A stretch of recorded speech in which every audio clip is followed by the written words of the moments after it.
The crystal chandelier cast dancing shadows across the marble floor as guests mingled in the grand ballroom of the Wellington estate. Tonight was supposed to be perfect. Richard Wellington, the tech billionaire, had spared no expense for his daughter Emma's 18th birthday celebration. Champagne flowed freely, designer gowns swept across polished floors, and laughter echoed through the opulent mansion.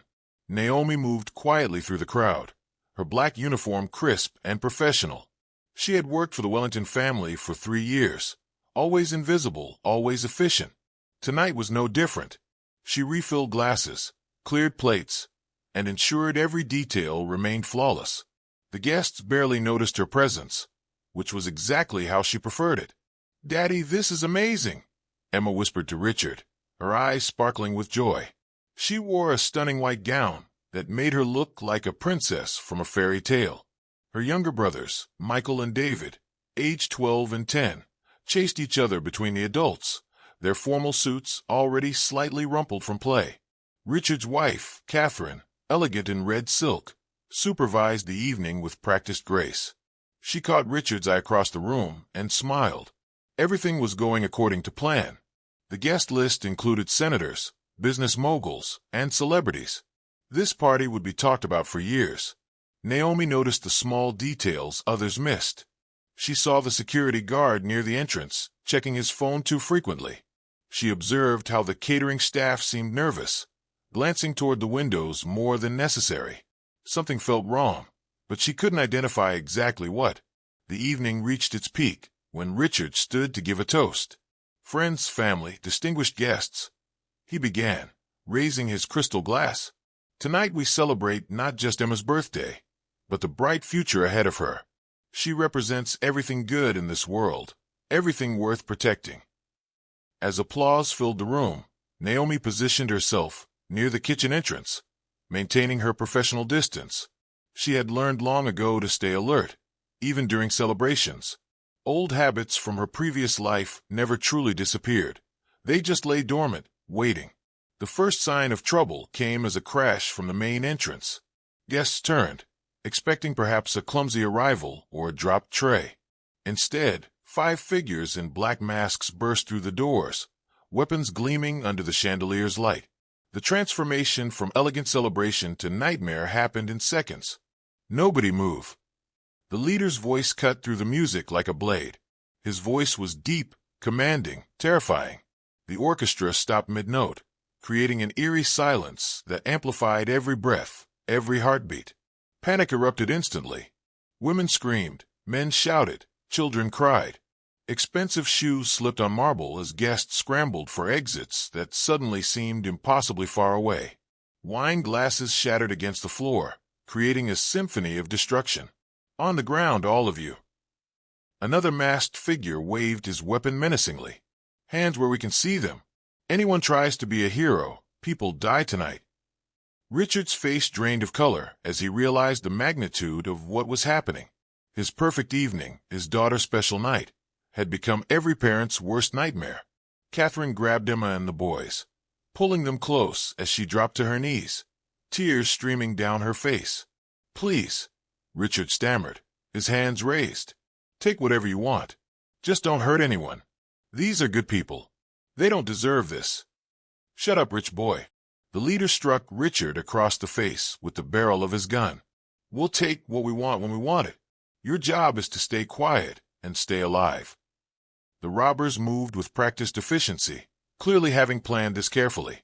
They knew the layout, knew about the party, knew exactly who would be here. This wasn't random. This was targeted, calculated, personal. As chaos swirled around her, Naomi remained perfectly still. While others panicked, she observed. She counted weapons, noted positioning, analyzed escape routes.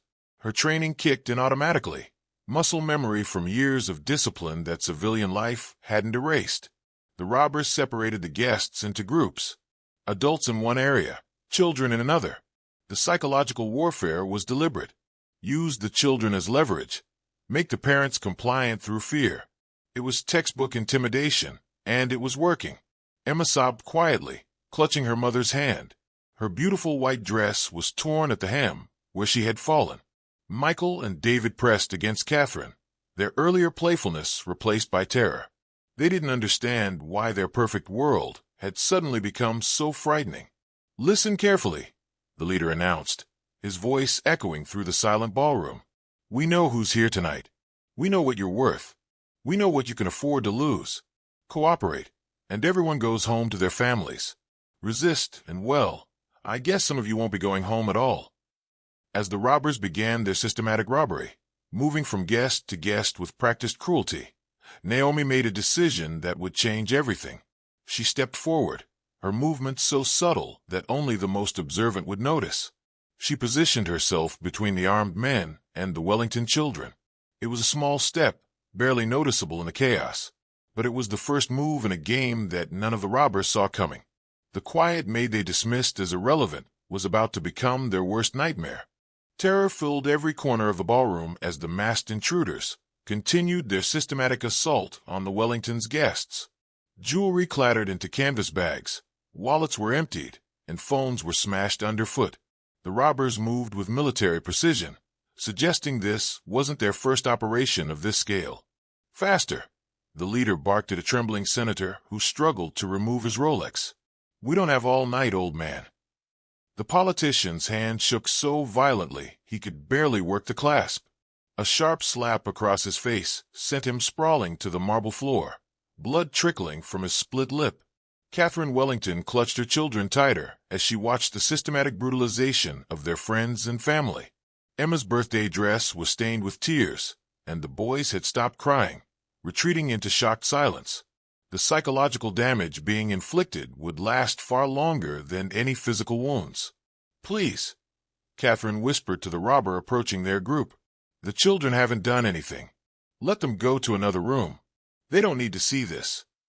"Lady, your kids stay exactly where they are," the robber snarled. "They're our insurance policy. Good behavior from Mommy and Daddy means good health for the little ones. Understand?" Richard tried to stand, his protective instincts overriding his fear. "You want money. I'll give you everything. My accounts, my businesses, everything. Just let my family go." The leader laughed, a cold sound that echoed off the vaulted ceiling. "You think this is about money, Wellington? This is about power. This is about showing people like you that all your wealth, all your security, all your privilege means nothing when real violence comes calling." As the robbers continued their work, Naomi observed everything with trained eyes. She noted their communication patterns, their weapon handling, their positioning. Most importantly, she recognized their type. These weren't desperate criminals. They were professionals, possibly military trained, definitely experienced in hostage situations. The leader wore expensive boots beneath his black clothing. His stance was textbook, his weapon handling expert. The way he commanded his team suggested leadership experience. These men had done this before, probably internationally, probably for more than just money. "You, Maid," one of the robbers suddenly called out, noticing Naomi's stillness among the chaos. "Get over here. Empty those serving trays. We want the silver." Naomi moved slowly, deliberately. Her steps were measured, calm, professional. While everyone else radiated panic, she projected an unusual serenity that made several robbers glance her way with puzzled expressions. "What's wrong with you?" the robber demanded as she approached. "Everyone else is crying and shaking. You look like you're serving dinner." "I am serving," Naomi replied quietly. "I'm serving my employers by staying calm and doing what you ask. Panic helps no one." The robber stared at her through his mask. Something about her composure unsettled him. "You're either very brave or very stupid, lady." "Neither," Naomi said, carefully stacking silver pieces into their bag. "I'm experienced." "Experienced with what?" "With understanding that scared men with guns make mistakes. Calm people survive. Panic people die." The robber's grip tightened on his weapon. "You got a smart mouth for hired help." Naomi met his gaze steadily. "I have a practical mouth for someone who wants to live through this." Across the room, Richard watched this exchange with growing amazement. In 3 years of employment, he had never seen Naomi display such quiet authority. She moved through this nightmare like she belonged in it, like violence was familiar territory rather than foreign invasion. The leader noticed the interaction and approached. Problem here. Nah, boss. Just a mouthy servant. The leader studied Naomi carefully. You're not crying. Crying won't change anything. You're not begging. Begging won't save anyone. You're not afraid. Naomi paused, her hand still on the silver. I didn't say I wasn't afraid. I said I was experienced. Something in her tone made the leader step closer. Experienced with what exactly? With men like you. The ballroom fell silent except for muffled sobs from the hostages. Even the other robbers stopped their work to listen. The leader's hand moved to his sidearm. Men like me. Professional soldiers turned criminals. Military training used for civilian targets. You're too organized for street thugs. Too disciplined for desperate men. This is business for you, not desperation. The leader's eyes narrowed behind his mask. You know a lot for someone who polishes floors. I know enough to recognize that you came here for more than jewelry and cash. This was planned too carefully, timed too perfectly. You wanted specific people here tonight. The question is why. Richard felt his blood run cold. Naomi was right. These weren't random robbers. They had targeted his guest list, his family, his home specifically. But how could she see what he had missed? Smart girl, the leader said softly. Too smart for her own good. Smart enough to know that killing servants creates unnecessary problems. Smart enough to know that you need someone calm to help manage your hostages. Smart enough to be useful instead of troublesome. The leader considered this. Around the room, his men continued their systematic robbery, but their attention kept drifting to this strange conversation between their boss and the unafraid maid. What makes you think I need help managing anything? Naomi gestured subtly toward the children. Because scared children become hysterical children. Hysterical children make noise. Noise attracts attention. Attention brings police faster than you planned for. She was right, and everyone in the room knew it. The boys were already showing signs of shock, and Emma's quiet sobs were becoming more pronounced. If they broke down completely, the situation would become exponentially more difficult. What do you suggest? The leader asked, his tone suggesting professional curiosity rather than genuine consultation. Let me help keep them calm. Let me be useful. Useful people live longer in situations like this. The leader stared at her for a long moment. Finally, he nodded. Fine, but one wrong move, one attempt to play hero, and you'll watch these rich kids die before I put you down. Naomi nodded calmly. Understood. As she moved toward the Wellington children, Richard watched in fascination and growing respect. His maid had just negotiated with armed criminals and won a small victory. But who was she really? And how did a woman who served dinner know so much about managing hostage situations? Naomi knelt beside the Wellington children with the same gentle composure she showed when serving their meals. Emma looked up through tear-stained eyes, finding unexpected comfort in her maid's steady presence. Michael and David moved closer, instinctively seeking the calm their caregiver projected amidst the chaos. Listen to me carefully, Naomi whispered, her voice barely audible to the nearby robbers. I need you to be very brave right now. Can you do that for me? Emma nodded, wiping her nose with the back of her hand. Are they going to hurt us? Not if everyone stays calm and smart. These men want things, not violence. Violence makes their job harder, not easier. The leader watched this interaction while his team continued ransacking the room. Something about the maid bothered him. Her composure was too perfect, her understanding of the situation too sophisticated. Civilian employees didn't analyze tactical situations with such clarity. Thompson, he called to one of his men. How much longer on the safe? 5 more minutes, boss. This thing's got military-grade locks. 3 minutes. We're behind schedule. Richard, still on his knees with his hands raised, caught fragments of their conversation. Military-grade locks? His home safe was sophisticated, but not military-grade. Unless they meant something else entirely. Naomi heard it too, and her expression darkened slightly. Military-grade meant military connections, government contracts, classified materials. This robbery was becoming something much more serious than theft. "Mrs. Wellington," Naomi said quietly to Catherine, "I need you to keep breathing slowly.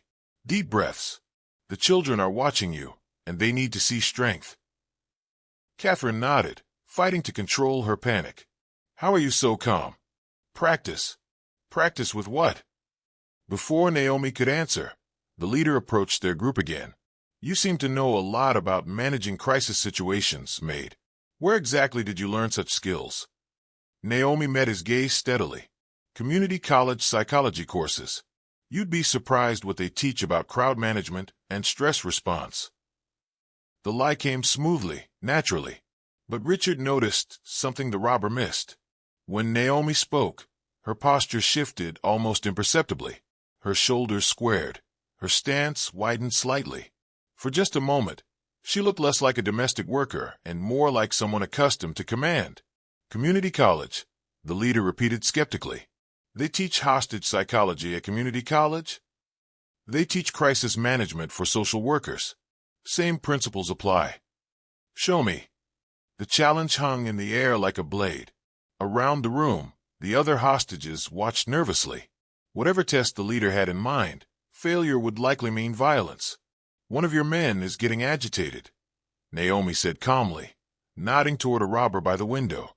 "He keeps checking his watch, shifting his weight. Classic signs of mission anxiety. He's worried about timing, probably his family at home. Probably didn't sign up for a job this big." The leader glanced toward his man and saw exactly what Naomi described. The robber was indeed showing signs of stress. So stressed team members make mistakes. They get trigger-happy when things don't go exactly as planned. You need to reassure him or replace him on point. The leader studied her for a long moment. "Johnson," he called out, "switch positions with Martinez. Take the back door." Johnson nodded quickly, relief evident even through his mask. He moved away from the window, his body language immediately more relaxed. "Impressive," the leader said. "What else do you see?" Richard listened in amazement as his maid provided a tactical assessment that sounded more like military briefing than community college psychology. "Your timeline's compressed because someone called police earlier than you expected. Probably when the first shots were fired.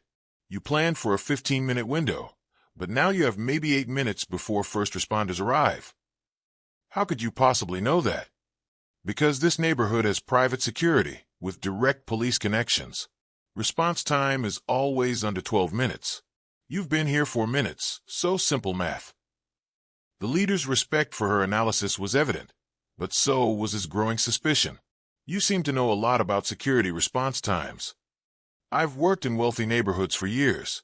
You learn these things when you care about your employer's safety." Another smooth deflection, but Richard noticed that Naomi's knowledge seemed far too specific for casual observation. She spoke like someone who had studied security protocols professionally. "Boss," Thompson called from the study.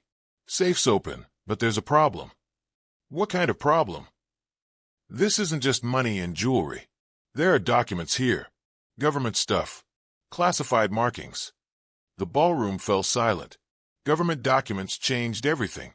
What had started as robbery was now espionage, possibly treason. The stakes had just escalated beyond anyone's imagination. "Bring them all," the leader ordered. "Every page." Richard's blood turned to ice. The documents in his safe weren't just government contracts. They included prototype designs for military communication systems his company developed for the Pentagon. If those fell into the wrong hands, national security would be compromised. Naomi saw the realization dawn on Richard's face and understood immediately. This wasn't random crime. This was targeted intelligence gathering.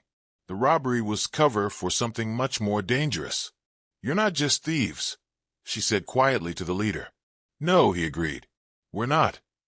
Which means this just became exponentially more dangerous for everyone in this room. Why's that? Because witnesses to theft get threatened. Witnesses to espionage get eliminated.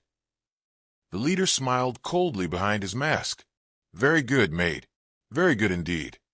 Around the room, the other hostages began to understand that their situation had fundamentally changed. They weren't just victims of robbery anymore.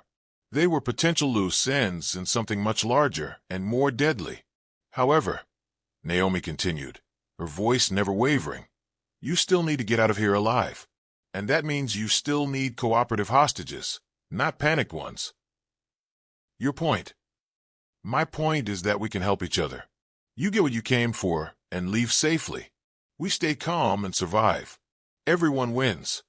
And if we refuse your help, then you have a ballroom full of hysterical people, some with government connections, creating maximum noise right as police arrive. You'll get cornered, shots will be fired, and nobody gets what they want. The leader considered this carefully. The maid was right about everything so far. Her analysis had been accurate, her suggestions practical, but her knowledge remained suspiciously comprehensive. What exactly are you proposing? Let me help you manage the situation until you're ready to leave. Keep everyone calm, prevent panic, ensure smooth extraction. In exchange, you leave without unnecessary violence. And what makes you qualified to negotiate terms with armed professionals? Naomi's eyes hardened slightly. Because I understand exactly what kind of professionals you are. The statement hung between them like a challenge. The leader stepped closer, his weapon raised. Explain that. Later, Naomi said calmly. Right now, you have about 5 minutes before this neighborhood gets very crowded with people you don't want to meet. Sirens wailed in the distance, growing closer with each passing second. The leader's head snapped toward the sound, and for the first time, genuine concern flickered across his masked features. His carefully planned operation was unraveling faster than anticipated. Boss, we need to go. Now. Thompson emerged from the study, clutching a briefcase full of classified documents and computer drives. Police response is too fast. Someone tipped them off early. The leader's gun swung toward Richard. Did you trigger a silent alarm? No. I swear, I would never risk my family's lives. Naomi stepped forward slightly, drawing attention back to herself. The alarm was automatic. When your men shot the front door lock, it triggered the security system. Standard wealthy neighborhood protocol. How do you know about automatic protocols? Because I helped Mrs. Wellington set up the system 3 years ago. I know this house's security better than anyone. Catherine looked at Naomi in surprise. That wasn't true. The security company had installed everything. Naomi had never been involved. But before Catherine could speak, Richard caught her eye and shook his head slightly. Whatever Naomi was doing, they needed to trust her. The sirens were getting louder. Multiple vehicles, approaching from different directions. The leader was running out of time and options. We take hostages with us, he decided. Insurance until we're clear. Bad idea, Naomi said immediately. I don't remember asking your opinion. Hostages slow you down. They make noise. They need bathroom breaks and medical attention. They turn a clean escape into a manhunt that never ends. She's right, boss, one of the robbers said nervously. Kidnapping brings federal agents. This was supposed to be in and out. The leader's frustration was mounting. Nothing was going according to plan. The timeline was compressed, the stakes had escalated, and now his own men were questioning decisions. Then what do you suggest, community college? Naomi's expression remained perfectly calm, despite the insult. You need a diversion. Something that keeps police busy while you escape through a route they're not watching. Such as, the wine cellar connects to the old servants' tunnels. They run under the estate and emerge near the gardener's cottage by the main road. Original construction from the 1920s, during Prohibition. Most people forget they exist. Richard stared at her in shock. He hadn't known about any tunnels. The estate had been in his family for 2 generations, and no one had ever mentioned underground passages. You're lying, the leader said. Kitchen pantry, behind the wine rack. Stone door disguised as wall. Tunnel runs northeast for about 400 yards. The leader gestured to one of his men. Check it. As the robber headed toward the kitchen, Naomi continued her tactical assessment. Police will surround the main house and expect you to try escaping through doors and windows. They won't think to watch the gardener's cottage until you're already gone. And what stops you from telling them about the tunnels the moment we leave? The same thing that's kept me from fighting back until now. I want everyone in this room to survive. The leader studied her carefully. Everything she had said so far had been accurate. Her knowledge of the house, the security systems, even his team's psychology had been remarkably precise. But something still felt wrong. Martinez, anything suspicious about this Maid when you did reconnaissance? Nothing, boss. 3 years employment, clean background, references checked out. Just regular domestic help. But Martinez was wrong, and Naomi knew it. Her background check had been perfect, because it had been professionally constructed by people who specialized in creating unbreakable false identities. The robber returned from the kitchen. Boss, she's right. There's a hidden door behind the wine rack, and there's definitely a tunnel. Looks old but solid. The leader's respect for Naomi's knowledge grew, but so did his suspicion. How does a maid know about 100-year-old secret passages? Because I pay attention to the houses I work in. I asked Mrs. Wellington about the unusual architecture in the basement. She mentioned family stories about Prohibition-era modifications. Another lie, delivered with perfect conviction. Catherine had never mentioned any such stories, because she had never heard any. Boss, we really need to move, Thompson urged. Those sirens are getting close. The leader made his decision. We take the tunnel, but you're coming with us, Maid. Insurance until we're clear. No, Naomi said simply. The word cut through the air like a gunshot. Everyone in the ballroom froze. No one had directly defied the robbers since the invasion began. What did you say? I said no. I'm not going with you. The leader raised his weapon, pressing it against her forehead. You don't get to say no. Naomi's eyes hardened, and for the first time, her carefully maintained facade began to crack. Actually, I do. Boss, one of the robbers whispered nervously. Something's wrong with her. Look at her stance. The leader noticed it too. Naomi's posture had shifted completely. Her weight was balanced on the balls of her feet, her hands relaxed but ready. She no longer looked like a domestic worker. She looked like someone preparing for combat. Who are you? He demanded. Someone you should have researched more carefully. Martinez said your background was clean. My current background is clean. My previous backgrounds are classified. The word classified sent a chill through the room. Government classification meant military or intelligence services. It meant training that civilian employees simply didn't possess. Military, among other things. The leader's grip on his weapon tightened. What other things? The kind of things that make me very difficult to intimidate with amateur theatrics. Amateur. His voice carried genuine offense. You're ex-military turned mercenary. Probably discharged for disciplinary issues, possibly court-martialed. You do contract work for foreign governments or criminal organizations. You're competent, but you're not elite. The accuracy of her assessment was visible in the leader's body language. She had read him perfectly, identified his background and limitations with surgical precision. How could you possibly know that? Because I've worked with elite operators. You're not one of them. The other robbers were getting nervous. Their confident leader was being psychologically dismantled by a woman they had dismissed as irrelevant. Boss, we need to go. Now. She comes with us. No, Naomi repeated. She doesn't. The leader's finger moved to the trigger. Then you die here. Naomi smiled, and it was not a pleasant expression. You can try. In that moment, everyone in the ballroom realized that the quiet maid who had served their dinners and polished their floors was someone else entirely. Someone dangerous. Someone who had been waiting for exactly this moment. Last chance, lady. Come quietly or die loudly.